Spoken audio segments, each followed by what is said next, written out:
2025 numbers, September to October, is flat.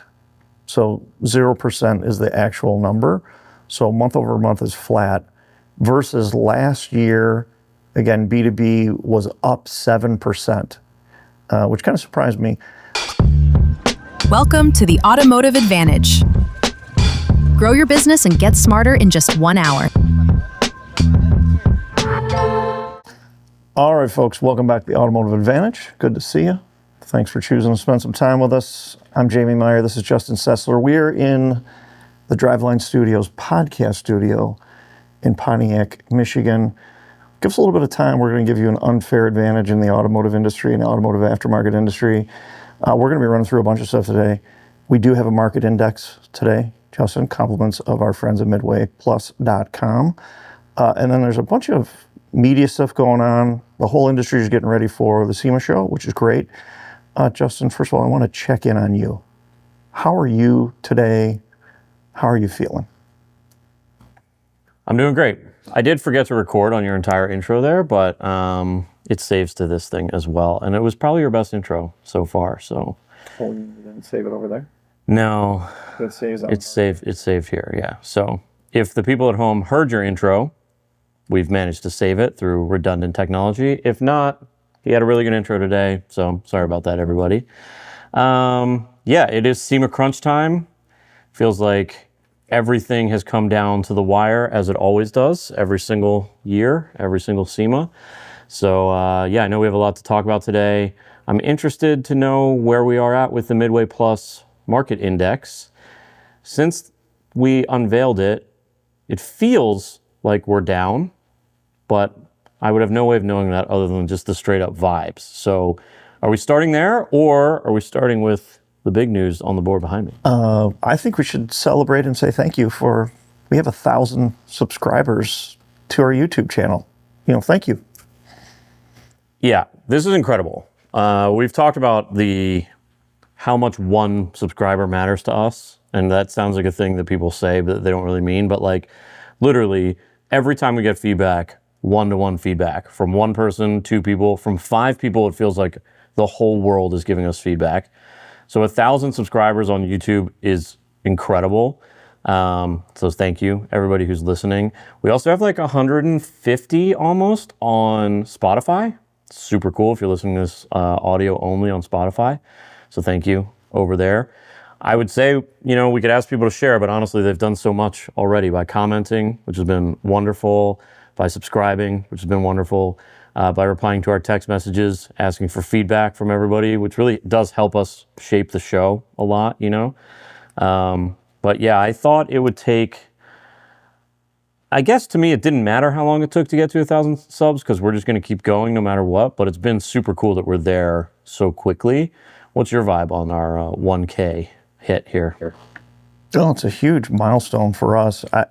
You just said it, but the quality of the folks that are listening to us and our guests that have come on is incredible. We've got small business folks. We've got young people that are starting their careers they've never had content like this before. That makes me feel so good. We got a lot of finance folks that are watching this thing. A lot of private equity groups are checking in. You and I both get feedback every week from people that are texting us directly that don't want other people to know that they're listening to this. So it's been a lot of fun to grow this thing and extend our network to you folks. So we're going to keep going. Get us a note, get us a comment, and we appreciate it. It does change who we bring on here. And we've got some awesome guests lined up. I think when folks see this, the Nikki Fowler interview will have just come out. Nikki was spectacular. I mean, it was an awesome, we say masterclass, probably too much on social channels as an industry, but Nikki really gave a masterclass on buying parts, selling parts, marketing parts, behind the scenes with OEMs. It was really good. We did have a guest lined up for today who called in sick, but we've got Isaac Baker from Finishing Touch Auto Spa coming on we'll talk about what's going to happen next week. That'll be one of our next guests. Keith Wilson stopped by. We interviewed him. So we got some awesome folks lined up that are going to keep this thing churning. Yeah, and if you want to get on, let us know. Or if you have a request that you would like to hear from someone, let us know. We've been really lucky to have some awesome guests right out the gate. Every single one of them has been more insightful and more impactful than I think we could have hoped for. Nikki's was an incredible look at someone who's literally spent almost 50 years in a single dealership, and cracking the dealership code is impossible. Even the OEs don't really know how the dealership operates. Consumers definitely don't know how the dealership operates. So that was huge. Keith's is going to be a super good look at events and how a dealership group can go direct to the customer, which is super cool. And then, the whole backlog. I've been listening to some of the older ones. I'm like, man, there's so much good knowledge here. So it's been really cool. And just give us some feedback. We'd love to hear it. So let's start kind of helping folks out there with a tip on news around the SEMA show. And I would say the traditional way, which still can be effective, is you've got a new product, you've got a cool car, you've got a change in the business, and you want to make people aware of it at SEMA. Fourth quarter makes sense. It likely isn't going to impact your fourth quarter, but it's going to affect the following year. So Justin, we're starting to see people drop news, share new products. I see Mopar's out early with some of their project cars. The Dude truck showed up. I saw that today on some of my social feed. When we were at Chevrolet Performance and we were launching new performance parts and we were launching new vehicles, we launched early. And the lesson was, hey, by the time you get to Tuesday of SEMA, the news is out there. There is fatigue in the market at some point during the week of SEMA. So we just started front loading everything at Chevy. We'd hold a little bit back for the day of, and we should tell people it takes about a week to ship cars from Detroit to Las Vegas. So we would launch 2 weeks early. We'd have an event in Detroit, bring a bunch of media in. They were very responsive. That would go out, or we'd give them an embargo on some stuff. For many years, I spearheaded the Chevy Performance media event. You and the 110 agency helped me a bunch there. And we would have media folks at Spring Mountain, which was right there, 45 minutes from Vegas, on Saturday, Sunday. And then we'd have to wrap everything up, head downtown, do a Monday night reveal. Tuesday, we would do something on the Chevy display.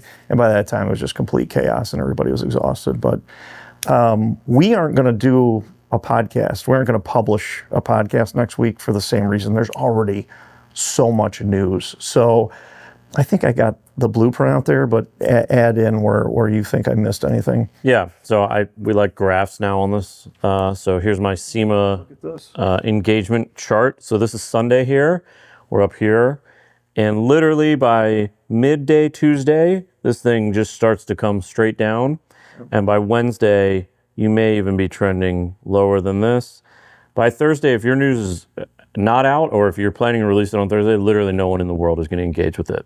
So Sunday, 2 Sundays, the Sunday we just had before, that's great peak news time for me.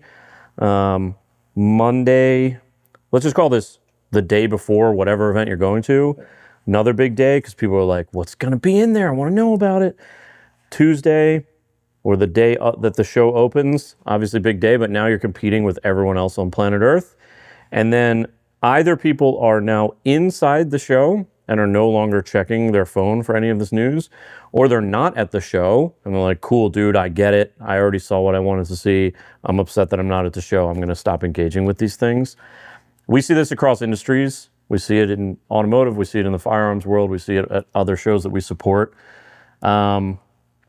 Yes, going out early and often is definitely what we would recommend to people. I honestly don't even think you can go too early. Like, I'm surprised people don't launch a month out, or 3 weeks out, 2 weeks out. Now we're starting to see, like you said, Dodge just did. But yeah, go early. So if you're listening to this, you still have a couple days before SEMA kicks off. Maybe just hit, It's close. maybe just hit send. Maybe stop what you're doing right now on YouTube and just hit send.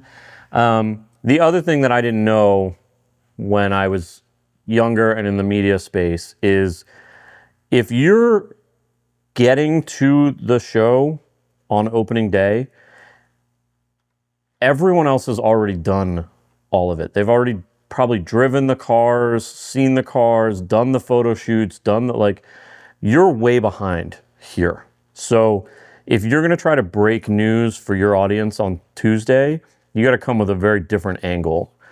By the time the press releases hit, the media's already had them for a week. They've already written their stories. They might have spent time with engineers or different people.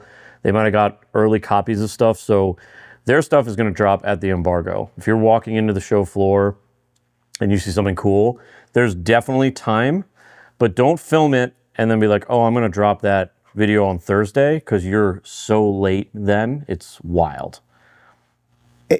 Just explain to me what an embargo is for the folks that are just tuning into this concept, just to cover off on that. An embargo is a time at which you are allowed to publish news about a thing, basically. So let's say a car company is coming out with a new car at SEMA.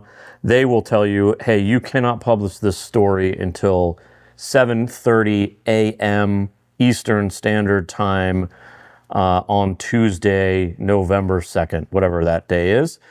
If you go at 7:28, you're in trouble. If you go at 7:30 the night before because you mixed up your AM and PM, you're in trouble. If you go at 10:30 because you missed the 7:30 thing, you're in trouble because the news is already out there, right? So an embargo is super important to respect and maintain. And I'm telling you the AM PM thing because I've seen it, and I'm telling you about the date thing because sometimes websites have to go live early and it's just can turn into a total disaster. So if you're a brand, an embargo is good because everyone's getting that information out at the same time. But if you're a content creator, an embargo is bad because you're now competing with everyone to get the news out there. So again, similar to what I said earlier, I guess, if you're going to make content around a show like this, give it a fresh perspective. Don't just regurgitate the press release because everyone's already read that and you're late on it. So yeah, I think the timing is very interesting. We talked about it. We release these on Thursdays, which, remember the chart, worst day possible in the cycle to release something. Our entire audience is going to be on the road or traveling or at an event during that time period. So something to think about, and then think about other shows like this. PRI, SHOT Show if you're in the firearms industry, HPX, auto shows. I was trying to go in order. Yeah, CES, NAB, whatever. Think through this timing. I think you and I have accidentally released on some other big show date before and been like, oh, we missed it, so yeah. That's really good. That's perfect. I think earlier is better. The other thing we should explain is that manufacturers can make their own event. I think some people would pause and say, oh, that's really expensive. I don't mean host a bunch of media influencers, however you want to refer to people that help you get your news out, but you can do it online. You can simply drop some great content, watch the other shows. Now there could be people that just decide, hey, there's enough of us that aren't going to that show. I'm going to put it out on top of the show and let it roll. But what you just described is kind of the traditional path, some guidelines, but you can also kind of make your own up. And today it's easier than ever. So, yeah, 100%. I love the idea of making your own event. Like you said, we used to do it with Chevy all the time. It worked great. There was a media event in Detroit, then there was a media event at Spring Mountain, and then there was the Monday night before. And you just get way more time talking to the media and partners and influencers and dealers and whoever you need to talk to. But you don't have to go that crazy. I mean, Wes Buck famously has a party at PRI that is a great place to be, does wonders for their brand. You can just do a dinner. You can just do, hey, everyone, let's show up and go cruise. Like, there's a bunch of options that aren't super expensive, but everybody likes getting a little inside scoop. Everyone likes spending some time with your brand. So yeah, something to think about around every event. This is a plug for HPX, honestly. Like, the Charlotte area is so underutilized for this, and I'm waiting to see shops and brands start to be like, oh, there's cool rooftop bars, there's cool things to do down here.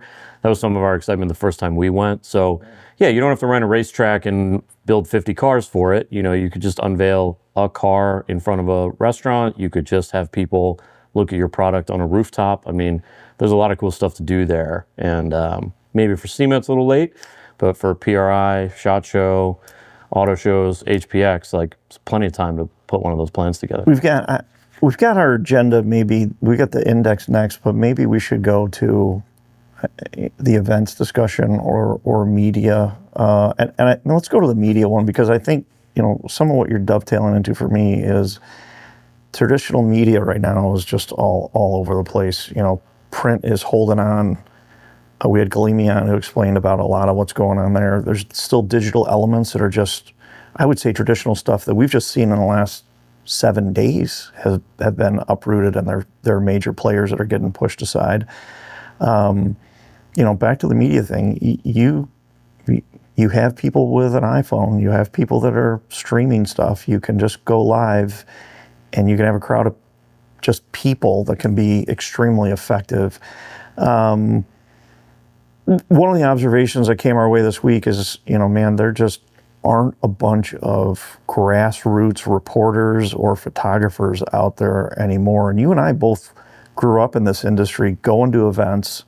You know, I'll really date myself and say my first, I would say, job in the industry was with Bill Alexander at Fun Ford Weekend. I would announce, I would go take pictures, I would run some stories on 50 Mustang magazine, the print one with Steve Turner.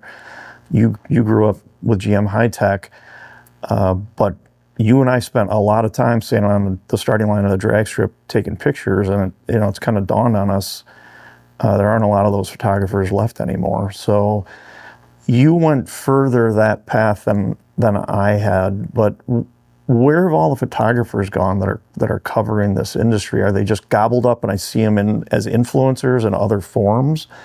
Well, I know this is really near and dear to your heart, but where have these guys gone? Photos had a rough decade, I think. There's a joke in the photo industry that photographers started undercutting each other the second camera came out.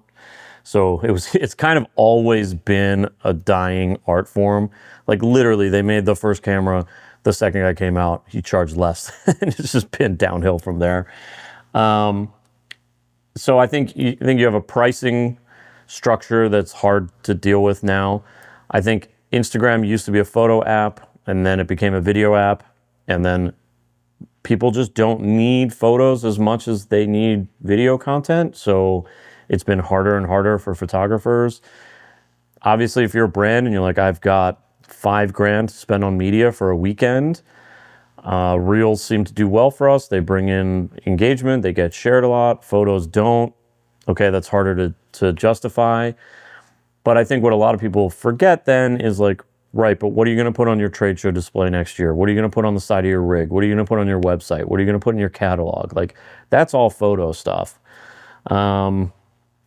And we talk to a lot of brands that are like, hey, we want to redo XYZ for this year. We're like, great, what assets do you have? And they're like, oh, I don't have any. I don't have any assets. I have some cell phone stuff. It's like, well, that's not going to work. So I think if you're a photographer in the space that's struggling, which is all of us, my advice would be, one, understand the full breadth of where your content can be used, and don't sell it as just like, oh, there's an event this weekend, I'm going to go to the event, I'm going to make a gallery with 500 posts, I'm going to put them up on Facebook, and then next week I'm going to go to another event. Like, that is a really hard way to do it now. I think the real trick is to go to brands and say, hey, I noticed your catalog hasn't been refreshed in a while. I noticed your website doesn't have the new C8 on it. I noticed you don't have any ZR1 content. Do you need all these things? Like, oh yeah, we do. Like, okay, well, what if I go to XYZ events for you and I create that content and I can also do your SEMA booth. I can also do your, HPX booth. Like, I think that's a challenge because photographers just want to take photos of cars. Then they don't want to think through all that stuff. But there's just less and less of that. I mean, I remember back in the day, if you had a picture of your car, it was like the coolest thing in the world. Now, from an event, all you really get to consume is reels and content like that. So that's all. It's hard to be a photographer right now, for sure. There are guys that are still crushing it, obviously. The other thing I would say, there's pricing. Stop undercutting each other, please. There's what people really need your content for. And then there's having a unique lens, having a unique perspective on an event. The photographers that come to mind when you say who are the best photographers in the world are probably not doing the same style of photography as everyone else. They're not doing it over and over again. They have a different look. They have a different vibe. You can see one of their photos and be like, I know who that is right away. I think there's just been a lot of, we've talked about this before, there's just been a lot of sameness in the space where everyone's like, okay, I'm going to buy a 70 to 200. I'm going to stand at this spot on the track, which is the furthest I'm allowed to go down the track. I'm going to zoom in at 2.8, low to the guardrail, and I'm going to get wheelie shots. It's like, sick. You and everyone else and me are all doing that same photo. What can you do different? What do people really want to see? How can you change that up? And the best in the space are doing that. So it's harder than it's ever been. There's less budget than there's ever been. It takes more convincing than it ever has. I still think there's a path. We hire great photographers all the time. Our clients want good photography. But having a look and feel is more important than ever, especially as you get higher up into the game. If you go to the OE level, the OEMs are going to have a mood board of like, this is the type of photography we want for this car. And then they're going to go, who makes those photos now? And they're going to go hire one of those people. So, being able to show off that, hey, I can do dark and moody, I can do strobe, I can do action, I can do panning, I can do all these things is important. But yeah, starting out, tough gig. I think salary guys in the space are going to be less and less. It's just becoming a more gig economy, right? So yeah, that's my current not very helpful take on being a photographer in 2025. But I do think there are more photographers than ever, which is good, but there are more photographers than ever, which is bad, right? So that's where I'll leave it. Really good. I think also, if you want to know more about automotive photography, I think there's more opportunities to get exposure to that than ever before, right? So do you want to list some of the best automotive photographers that people should be watching? You ran a photography class at the High Performance Expo. So there's things like that out there for young photographers. So this one is tough because it used to be that my story is I came up through a website called Diesel Station, which was a website where you would download car wallpapers for your computer. Remember when you would download wallpapers? Yeah. And there was a forum, and then there was a sub-forum for automotive photographers. And the best automotive photographers in the world happened to be there. And this is why I want forums to come back, because forums were really cool, and they were super helpful for building a community and getting to know one another.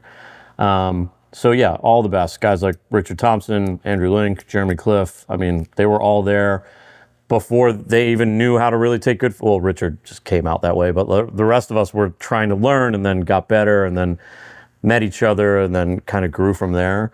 There's been attempts at Facebook groups, but it's just kind of the worst photos get pushed in the feed, and then it's just a bunch of people telling each other they're terrible. So it's been harder to find a niche group of good photographers now. I will say there are a lot of YouTubers who are really helpful in the photo space, but now you need someone who's a good photographer, a great photographer, who also is good at making YouTube content, right? So sometimes you get really good YouTubers that aren't great photographers. So it's hard. It's hard to find good communities of these things, and I think there's still room in the space for someone to step in here and fill that niche. We talk a lot about, what businesses can people start, but I would love to see an active pro photo space again, a forum, a real community, someone who's sponsoring an event and has a spot for photographers to be and hang out and get to meet each other, that'd be huge. Really good. We weren't planning on talking about photography, but it's kind of naturally flowed. I want to jump into the MidwayPlus.com Market Index because I know a lot of folks are like, tell me where the industry is, Jamie and Justin. And we're happy to do that. So again, MidwayPlus.com is a portal for B2B, B2C transactions, putting manufacturers together with retailers. And we had Brian Lounsbury on. So if you want to stop watching us and go back and watch the Brian Lounsbury interview. And I will say I've had multiple companies reach out to me going, wow, I never knew this thing even existed that Brian built. How do I get a hold of him? So I know Brian's very, it worked. Thank you for coming on, Brian. So I want to give a disclaimer that I'm not going to be the financial expert. I'm going to deliver some news, but I don't want to come across as the financial expert that Brian Lounsbury and his team are. There's a couple other indexes that you and I watch, or just market trends that have popped up. But we have exclusive access to this. We should mention that also. And Brian's going to provide this for us whatever week you and I do a back and forth to kind of give the news to everybody and bring in some tips. So, and I should also say what I'm going to deliver to you is month over month numbers. I would like to see year over year and year to date numbers, because that would give us more of an idea of what is holistically, we're in the almost 11th month of the year. Can you believe this stuff? But Brian, to his credit, is like, yeah, the company has grown so much, meaning he's added manufacturers, that it changes his base rate. So to his credit, he's going to give us month over month. For Brian's sake, I hope that doesn't change and he keeps growing. It's a massive thing. But for us, I think for the people at home, they'd like to know what's year over year, man. Tell me what the year looks like. So that's a long way of saying I'm just going to give you month over month. And then you can help me, Justin, kind of read in between the lines, and I'll do my best here. So I'm going to give you B2B numbers first. So this would be a manufacturer to a rooftop. So Brian's got dozens of manufacturers on MidwayPlus.com, and he's got tens of thousands of rooftops. Okay, so speed shops and retailers and those types of folks. So 2025 numbers, September to October, is flat. So 0% is the actual number. So month over month is flat. Versus last year, again, B2B was up 7%, which kind of surprised me. So I'll give you a little bit of interpretation, Justin, and you can pile on here. But these are sales from manufacturers direct to a B2B partner. So not the wholesale distributor, warehouse distributor, but direct to the rooftop.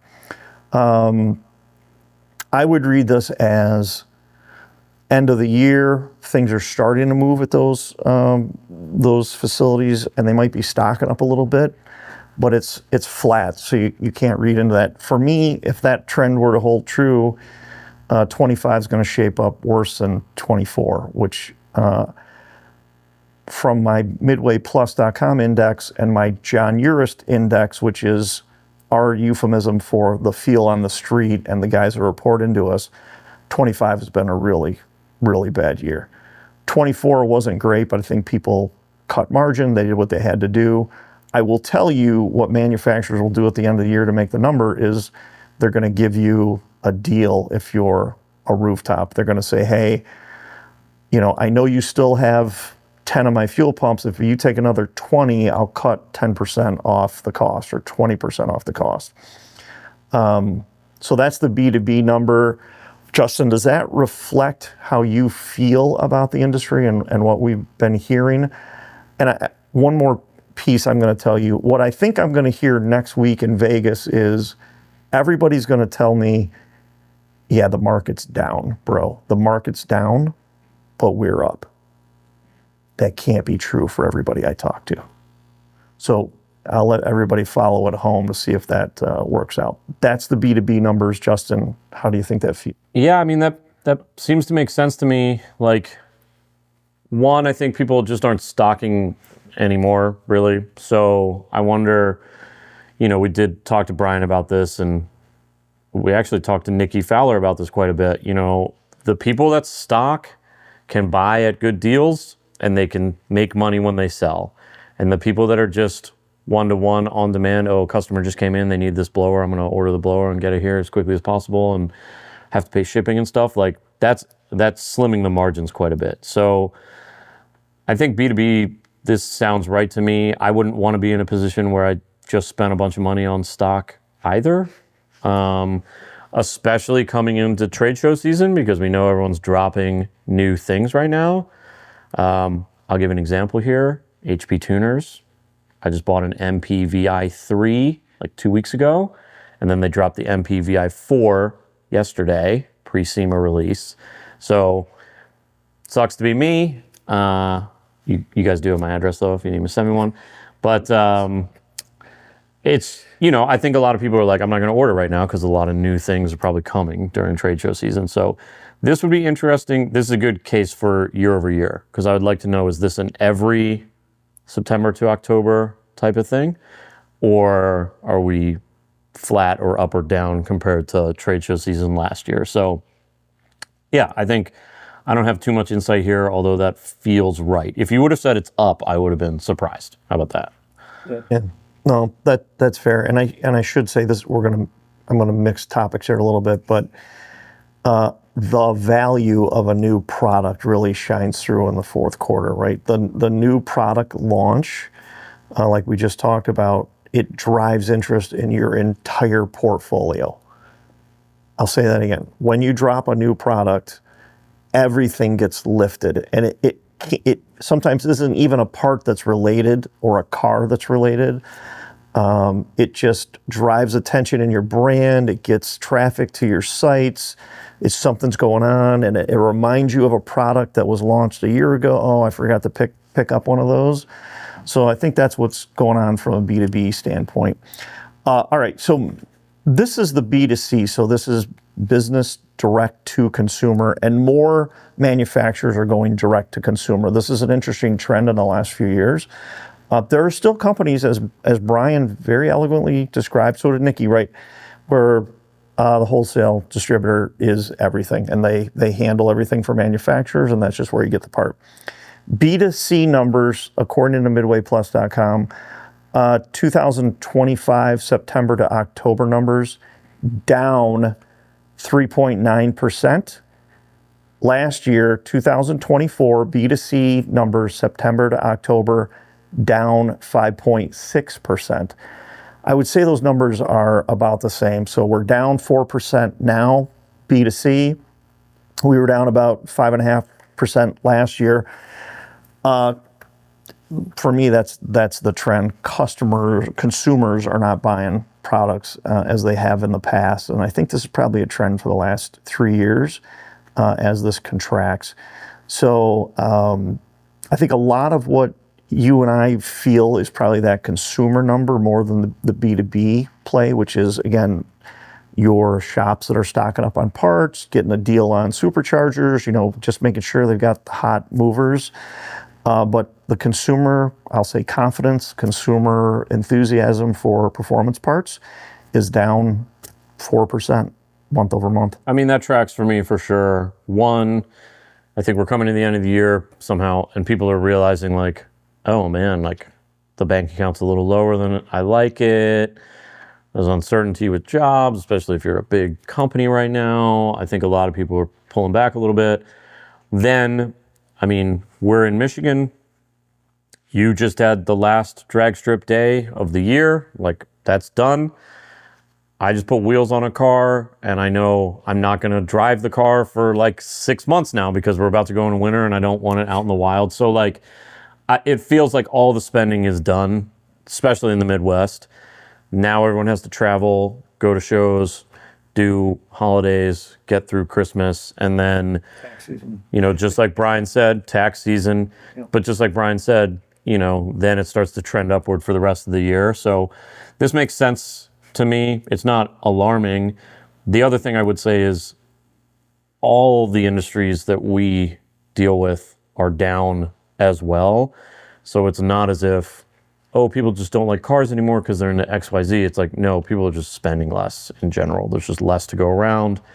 And if they're going to buy a new hunting rifle, right, then that $3,000 comes out of the blower fund now. It's not like, I also have the supercharger fund and the hunting rifle fund. So I think people are going to continue to just be able to buy from one category versus another. And we're just going to have to go forward with that. And then at some point, I do want a tariff download from someone who actually understands how tariffs work and how they're affecting everybody in this space to really figure out like where has that money gone and what are the effects of that. So if you're listening and you know about tariffs and how they're affecting big companies, please let us know.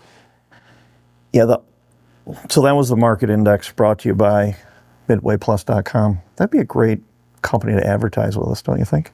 It sounds really good when we say market index brought to you by MidwayPlus.com, and it does seem like they would be a great first partner. And now, we have all these subs now. It's just, it does make sense, yeah.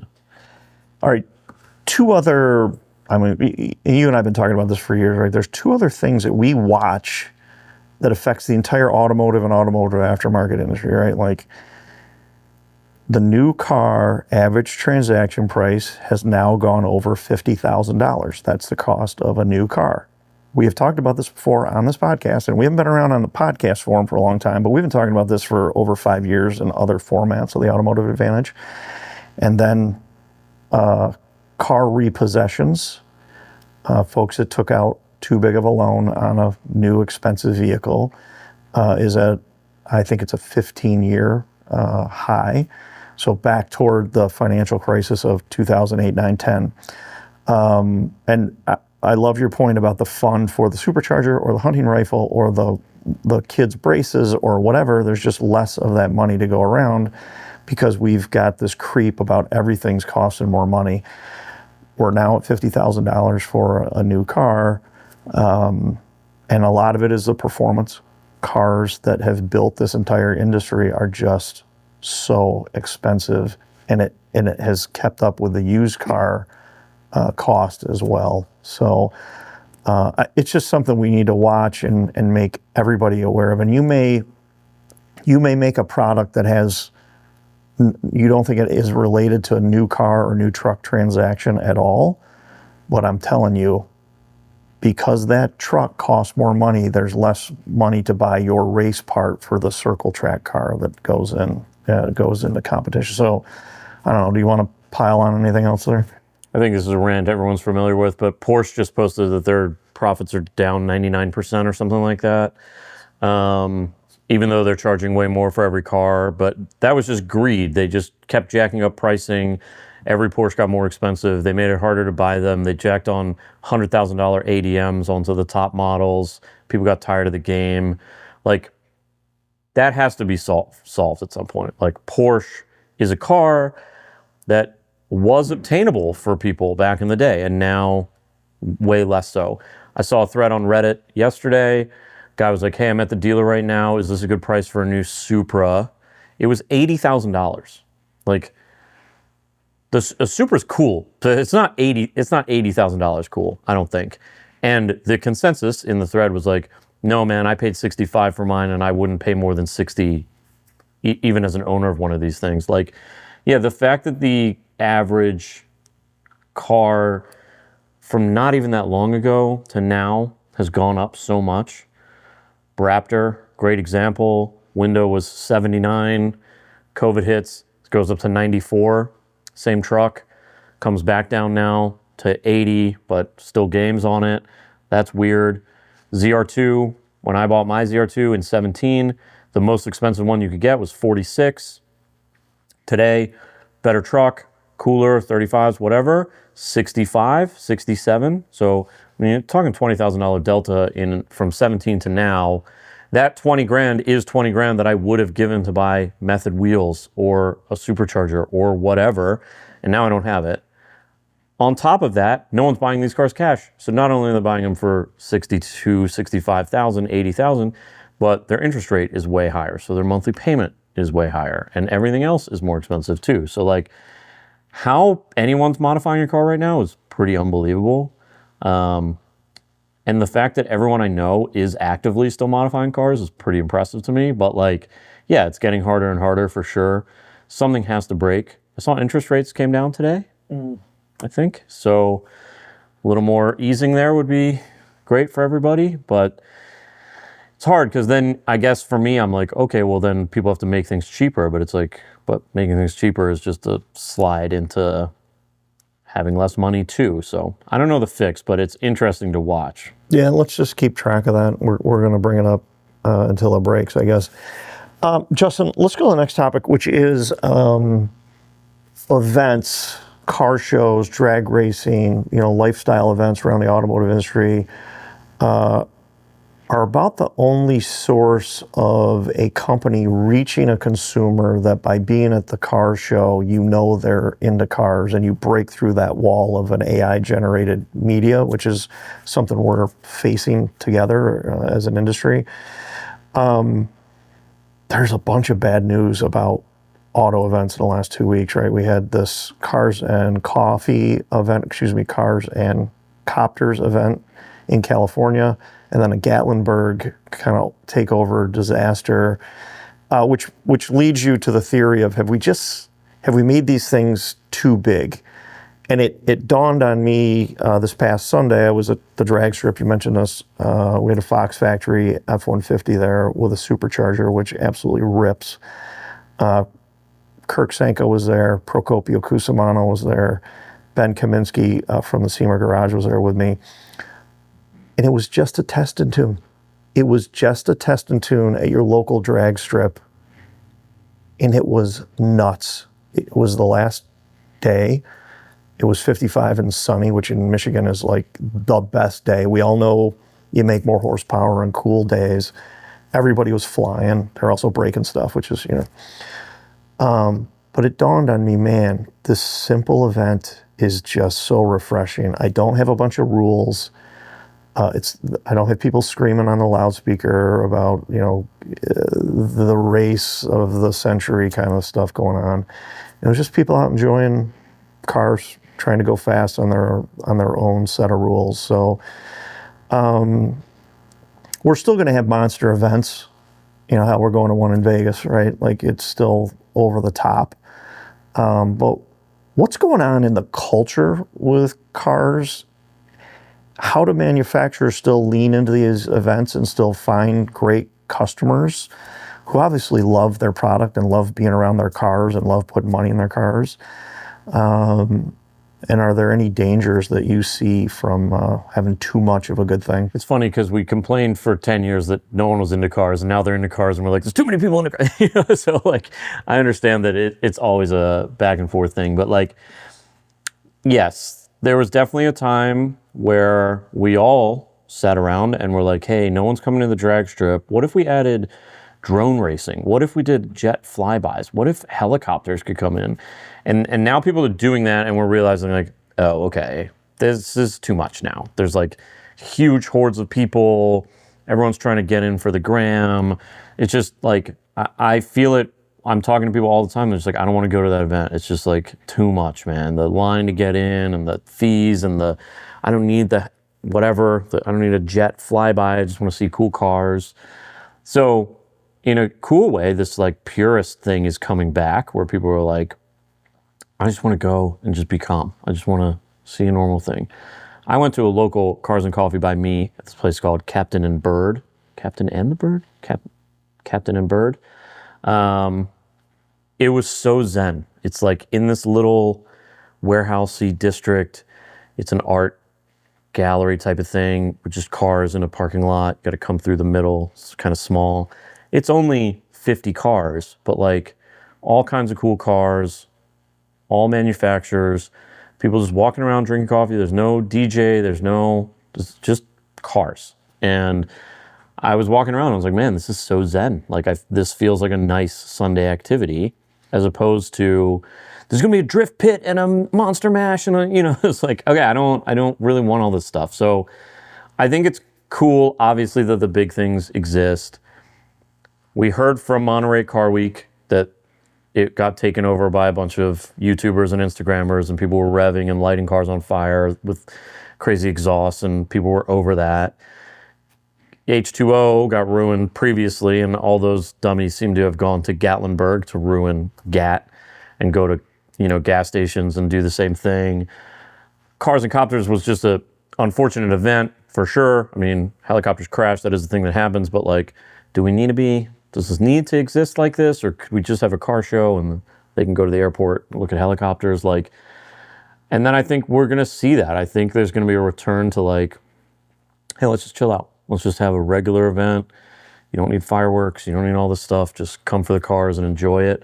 That purity is going to be cool. I think we've seen some events that do that pretty well. It's going to be hard because you're going to have to regulate it. You're going to have to let only the right people in. But I do think the winners are going to be more of that. I've been talking to people around our town that are like, man, we just need a secret kind of chill cars and coffee that we don't talk about on Instagram. And there's going to be more and more of that for sure.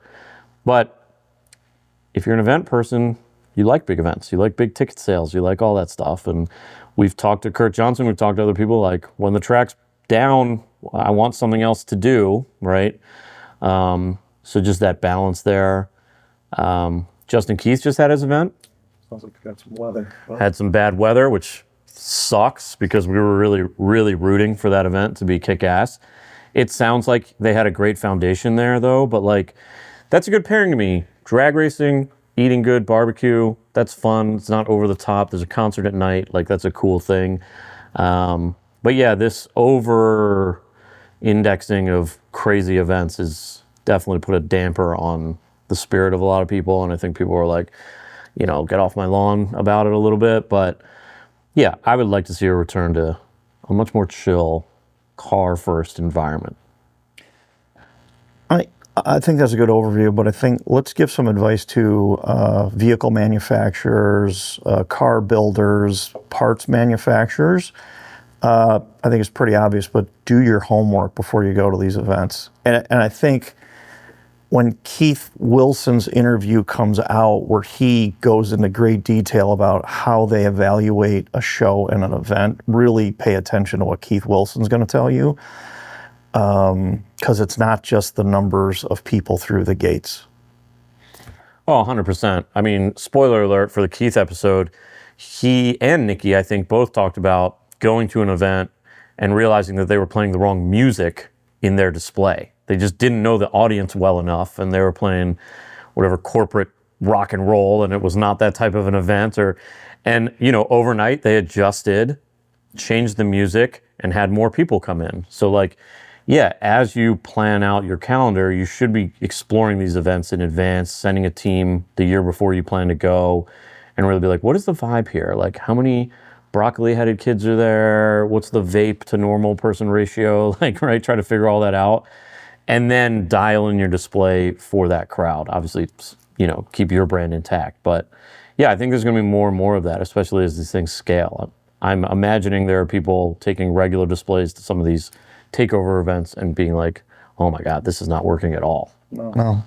All right, super good advice. Justin, we had a very loyal listener reach out to us and said, first of all, your podcast is amazing. They actually said that, so, we're going to brag a little. Thank you for that. And then said, hey, look, you guys talk about a content strategy.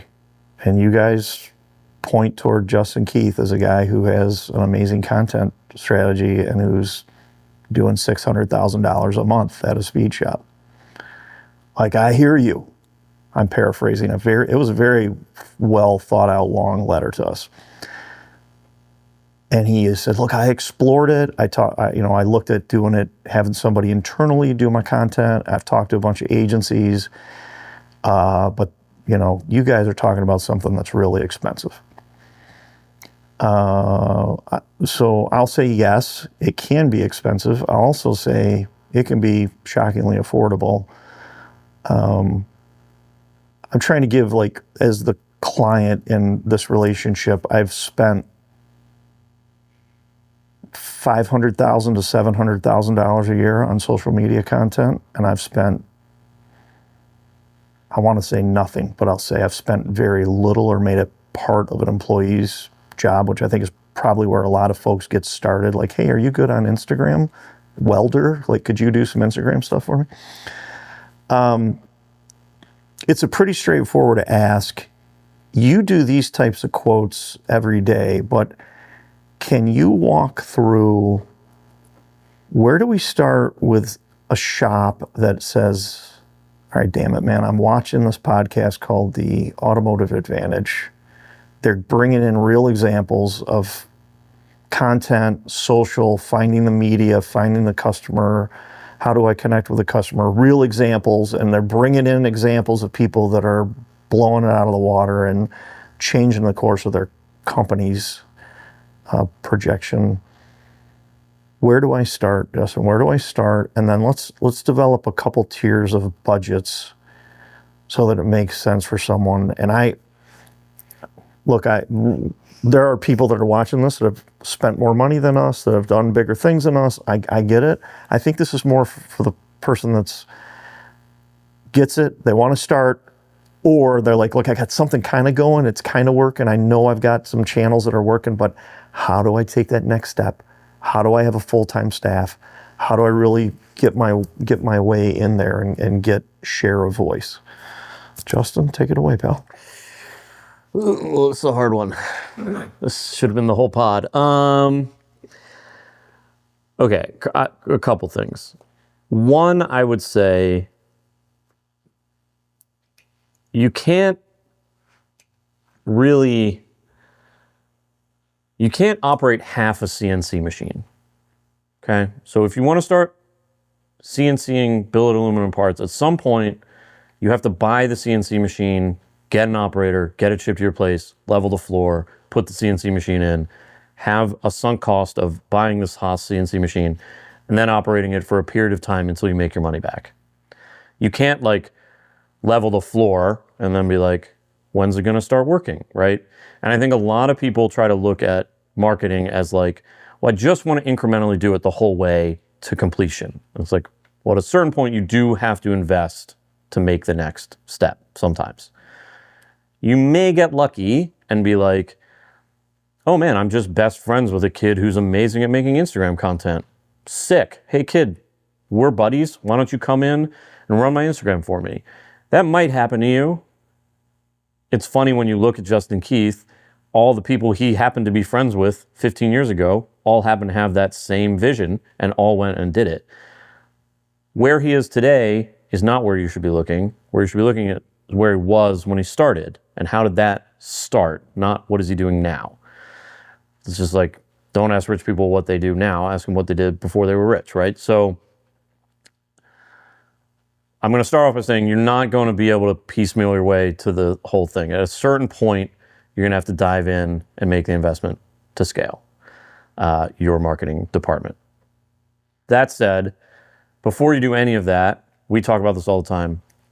You have to know your product. You have to know your customer. You have to know how to connect them. So like, if you're a shop and you're like, okay, I sell a widget to guys with ZR2s. Who is my ZR2 customer and what is my widget? And what is the number one way to connect with these people? Okay, it's this one Instagram channel and there's one guy who crushes it in the ZR2 space. If I could work with that guy and make that guy talk about my product, that could move 50 of these things. That doesn't mean I have to understand an entire influencer agreement and I have to work with American Muscle HD and I have to get Cletus 10 cars and we have to go flip a bus. Like, very simple. Who is the one person for this little tiny niche that you have that can really move the needle for you? You told me a story before we started the pod about one Instagrammer, YouTuber, unboxed one product and they sold 10 of them, right? So like, you can start there. And then once that's working, be like, what else can I do with this person? What's the next thing I could do with this person? And then just start going. Justin Keith, Cletus, those guys didn't start with 15 video guys. They started with 1 or 0 video guys, right? Them. So to me, it's really like, what is my product? What is my customer? What is the number one way to connect my product to my customer? You might be like, it's Easter Jeep Safari in Moab. Every Jeep guy needs my fire extinguisher and none of them have it. I'm going to go to Easter Jeep Safari. What do I need to do that? I need to wrap my Jeep. I need to get a 10x10 with my logo on it. And I need to bring my wife, who's a pretty good photographer, to capture the event. Sick. Now we're starting somewhere. Now do that. And then meet people and do the whole thing and post the content. And then, okay, where's the next place people are going to be? Like, we talked about this actually with Keith about how do you scale a rig program. Like at scale, a rig program's $1 million a year, but it starts with a pickup truck with a 10x10 in the back, and then you go from there. So that's where I would start. If I wanted to grow the automotive advantage and we had to pick our next way to do that, it's like, all right, well, who's listening to us now? Let's model what that person looks like that isn't listening to us, and let's find one way to reach that person in the future. And then let's do it again and again. And over time, those things are going to pay off to where you're like, oh, we're selling more, we're making more. And now I can afford to bring that video guy that I wanted to bring 2 years ago, but I finally just got around to. So I think we've taught a class on that before. We've taught people about kind of that product customer connection. And I think just knowing one step of that tree, how can I make one step stronger, and then the next one, and then the next one. Because if you start with, oh, well, these guys have 3 YouTube channels and they have 50 people running around and they have 20 race cars and they're on sick week and they're doing all this other stuff, I can't do all that. It's like, no, they couldn't either, right? So like, literally, I've done this before. Just scroll on their YouTube channel to like the first YouTube video and watch that one and try to make that video. Don't try to make the one they just did. But am I on track here? What do you think? I mean, where would you start? I think that's an awesome blueprint of how you get going. I think this listener really wants to know the budget. Like, what is the expectation for me to do what you just described? I will say I really like the idea of, if you know it's one event and you can plus up your social content for that one event, maybe that's when you spend extra money to try it. You know, we've talked about it. It's hard to, you know, if professional video and professional photography breaks through the barrier on some of these channels and go do it, it isn't always the truth, right? Like Justin Keith talked about the startup video on a Cadillac V with a cam that he just happened to hit with his iPhone, and it got millions of views. So you never know, but you know, there's a couple key learnings here, right? I know what happens when you don't do social media. You're not going to win. Okay, that's just fact. And then I like the analogy you always do. If you look at some of these big channels and they launch a new product, or if you look at some of these big channels and they run an event, or if they ask for a sponsor for their race car, that's just how the world is measured right now, baby. That's just how we size things up. So you got to get in the game. Let me give you some idea. Like if I'm a shop that makes top line, I do $5 million a year and I build custom cars. My rough numbers are, if you're an established brand, you're between 5 and 10% of that number is what you spend on marketing. If you're a newer, less than 5-year-old company, you ought to be in the 10 to 20% is what you're spending on marketing. So if I give you those numbers, tell me what I should be spending on a social media content strategy. Go. Yeah, I mean, first of all, the 10% rule is a great rule, right? You should be spending 10% of gross on marketing. Nobody's doing that. Nobody's doing that. Which means to me that there's a huge opportunity there. Like on $1 million, right? That's $100,000 a year, and I know a lot of people are listening to this that do well over $1 million a year at their shop that are like, dude, if I spent 100 grand on marketing, we'd be bankrupt instantaneously. So you don't even need 100 grand. That would be great. If you go to an agency or the local kid who's really good at websites and YouTube and making some content, and you're like, dude, I got 100 grand. They're gonna be like, oh yeah, I'm in. I'm a partner for life here, right? So I don't think you need that much to start. But if you're at 50 grand a year for content creation for $1 million business, that is a small percent of the money that you're making. It will make a huge return for the business. And over the course of time, it will start to pay off. It will. And again, you don't need big numbers. We have the thing behind us. We have 1,000 subscribers, right? We've put a lot of time into this. We put a lot of money into the studio and the build out and the planning and all that. But at 1,000 subs, we feel the impact. So if you start out, you're like, I got 50 grand. I'm going to go to 1 event, 2 events this year. I'm going to bring a content creator. We're going to be smart. We're not going to go to Easter Jeep Safari, post everything from Easter Jeep Safari while we're there, come back with nothing. We're going to go to Easter Jeep Safari. We're going to spend the entire time we're there shooting our product, going to different locations, getting different looks, making some videos. We're going to use those for a month or 2 or 3 or 4. Then we're going to go to another event. Like, that's where I would start. I think 50 grand can jumpstart any shop who's like, I want an actionable thing. I want to do something. 100 grand gets you into a really good place where you can travel more, because travel eats up a lot of these costs. And then if you're making $5 million a year, you know, if you're spending what you should be spending $500,000 on marketing at 10%, but let's say you're spending 250, you will be in the top tier of whatever kind of category you're in. You will be able to really affect change in the media landscape with that kind of money. You'll really be able to do some cool content there. Like, if you could do that for 2 or 3 years, you will look back and be like, I can't believe I didn't do that to start. I can't believe I waited 10 years to do that. Like, it's a huge upfront investment. I get that, but it will work. So yeah, 10% rule, it's great. Do it at 5% and get that number, get comfortable with it, and go. I mean, you guys, we're spending that kind of money on race cars and dumb shit. So spend it on marketing, kid. It's not dumb shit. We love to go race cars, Justin. You're being kind of a dick right now. I know, but you have it, is what I'm saying. You have the money. You're spending it on boats, spending it on marketing, kid. All right.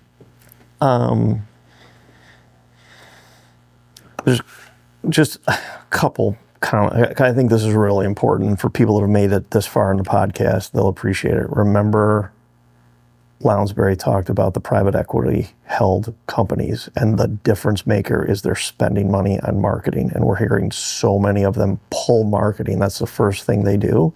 And they wonder why nobody knows they exist anymore.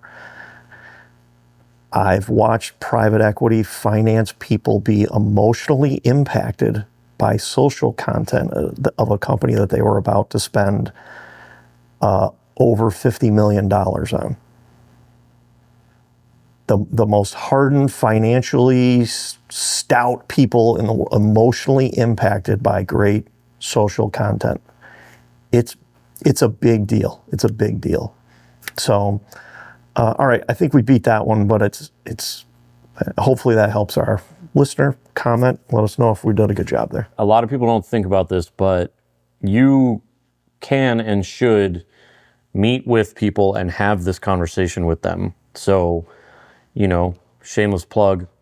If you're like, I don't know how much money to spend and I don't know what to do, find someone like a Driveline Studios, find someone like a, you know, Jamie, and say, hey, this is where I'm at. This is where I want to go. This is my plan. Where do I start?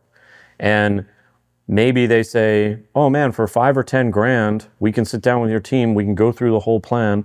We can put mission, vision, values in place. We can kind of sort through this and then say, this is what you need to do. You're going to look at that and be like, yeah, that seems like a reasonable plan going forward. I don't think we have the money for all of that. We can do X, Y, Z, but that type of consultation will go a long way. And if you don't want to do that, I'm sure our friend OpenAI will help you with this, and at least point you in the right direction of like, hey, yeah, if you're in that space, it seems like this is a good event to go to. Have you ever thought about it? At least start those conversations in your head and then back into a reasonable budget. But you're not going to do it for free unless you just happen to luck into that, which would be awesome. But it doesn't have to bankrupt you either. Let's move to artificial intelligence. We have been talking about AI and the impact of the auto industry and the automotive aftermarket and opportunities there a bunch. My only topic on this say is I've been using it, I would say, just as an assistant. I don't know how else to say it, but wrote a press release for next week. One of my clients, I wrote a press release in 5 minutes, and it was freaking great. It would have taken me half hour to an hour to write it, proof it, in the old way. I put together the High Performance Expo educational program. We had a bunch of speakers, kind of not organized, but I put all that in there. My advice about AI right now is, gosh, if you're listening to this thing and you aren't using one form of AI daily, like you're behind. You're behind. There's no other way to say it. You are 5 years behind. But you can get caught up in 30 days. Like get an account on ChatGPT and just go to work. The other thing, and we've coached people on this, is what I'm finding is the more input I give to these machines, the more background, the more rough draft of something I can put in, man, I get super high quality out the other side, and it's 5 seconds, it's 10 seconds later it comes out. So get up to speed on AI quickly. We've been coaching that here for a couple months. And then I'm ready for the next phase. I'm ready for that assistant that listens to me, that's watching stuff and is thinking for me. I think that'll be the next plateau for me. But how are you using AI today? And we use AI for all the things you talked about. I do think that this agentic AI is kind of the next wave, which if you're willing to give enough info, scary. I don't know if you've heard of Claude, but Claude is a company that makes kind of an AI assistant that you wear. It's a wearable AI. I'm very interested in testing one out, but essentially you wear it all day, and at the end of the day you could say, hey, what did I promise to people that I was going to do by the end of today? And they'd be like, oh, you told Jamie you were going to send him a thing, you told this other client you were going to do this. It's like, great, right? It's like having a perfect assistant that's just like, okay, he just said we were going to send this video over in a day, okay, right? So that's cool. The next phase of that would be that this agent would be like, okay, Jamie just promised that he's going to send a press release over. Let me start working on it for him. Let me deliver it to his inbox and make a schedule that says at 11:30 he's going to work on this press release, and it's here, and here's the background info, and here's the event, and right, like that's already existing. And if everything I just described to you sounded like something straight from the future, it's happening now. So to your point, if you're not even at the base level of like it writing an email for you every once in a while, like I would highly encourage people to get there. I think it's only going to get crazier, right? The AI we have right now is the worst it's ever going to be.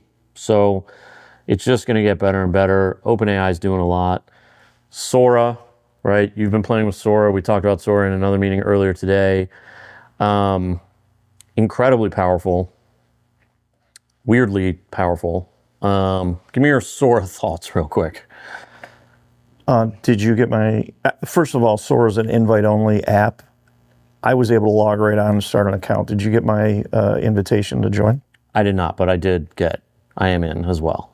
Okay, good. Yeah. I think it's if you use AI a bunch, you're in. Yes, but I guess if you're listening and you don't have an invite, I have several invite codes we could send to someone, so let us know on that. Yeah, a couple things. I think if they've made it this far in this podcast and there's a bunch of... Let me stop you really quick. Someone on YouTube did find out that I said I would send them $5 if they made it to the end of like one of our earlier podcasts, and they left it as a comment. So I'm going to follow up with that person because I am going to PayPal them or Zelle them the $5. So from now on, that's gone. He was the first one to claim it. You can't go back in time now. I'm not going to send it to 1 million people, but props to the listener that made it there.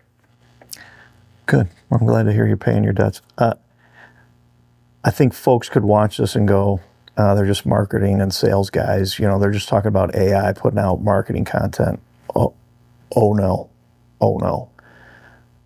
You've got AI tracking engineers. You got AI doing predictive tests on automotive parts. You got AI that's streamlining the manufacturing of vehicles, which the standard is 5 to 7 years, and they're saying this is going to be less than a year to develop new cars. So this is not just about us talking about emails and goofy Sora videos, right? Like, this is the real deal. You got to get on track with this thing, okay? Sora, for me, is scary as hell. I'm watching videos, and right now, I'm watching something, and I'm into the video, and thank God they're breaking the reality wall, and they tell you at the end, the hook is, oh, that was a fake cat with a machine gun, or whatever I'm watching. But holy shit, when they stop doing that, or the ones that don't give me the punchline of this is a Sora manufacturer, you can't tell, dude. You can't tell. It's super scary. We're talking about using this because people use this technology to start campaigns around whatever you're doing with a car or a truck. And it's some crazy off-road scenario, and you're a Bronco company, and people aren't going to know the difference, man. And they're going to think it's your products. And people are going to start doing this first, and everybody else is going to be left behind. Everybody will be wondering what happened to their company because they didn't follow this trend. It is that big, Justin. I don't think I'm exaggerating this, right? No, I don't think so at all. We've had a fictional race series that we've been talking about in our content creation group for a little over a year now, called the RAV 400, because we love old RAV 4s, first-gen RAV 4s, and we're like, man, it'd be so sick to just buy a bunch of RAV 4s and make a race called the RAV 400, and just be an off-road race with stock RAV 4s. Hilarious.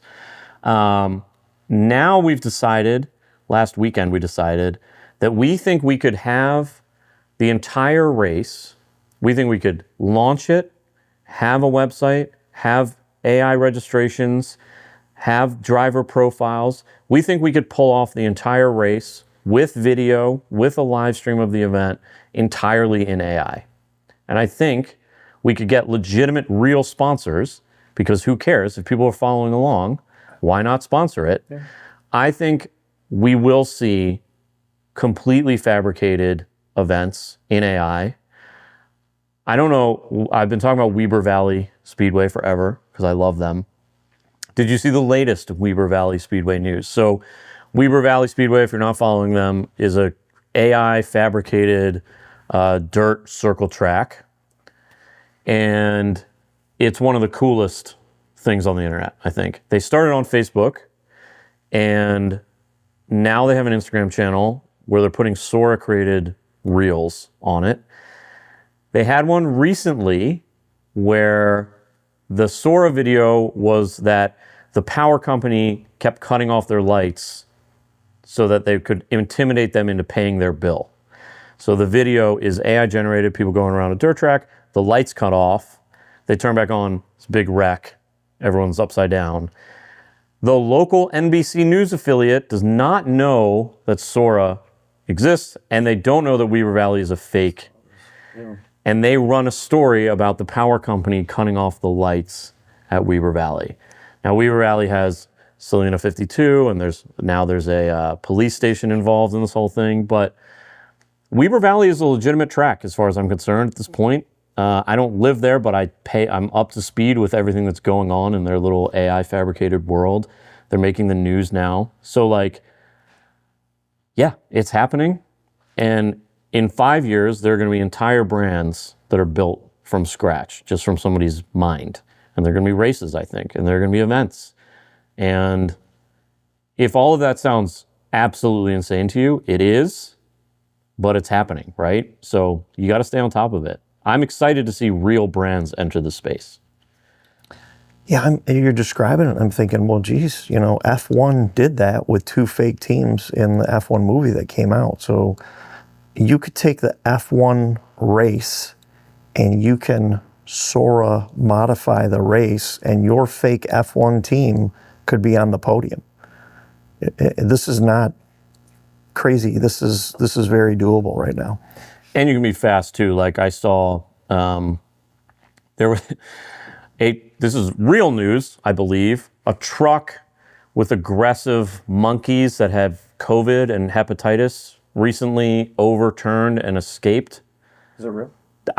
So I don't know if that's real, but Weber Valley immediately had a monkey shooting contest at their track with these aggressive monkeys. So like you can stay very topical now. You can be on top of it in this environment. And like, yeah, so now I don't even know if the first news story was true. That could have been AI too. But like, there's just going to be, when we talked about the metaverse years ago, everyone thought that was so far off. We're in it now. And there will be brands that win in this space. And it's not trickery. I think it's just like memes. I think it's just being part of the culture.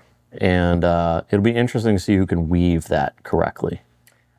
Justin, can I get an agentic AI agent that could respond to your text messages that everyone sends to you that go unnoticed?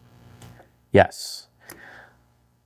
I had a very interesting call recently with a company that does text messaging for businesses. And they've built an AI specifically for closing leads through text messaging.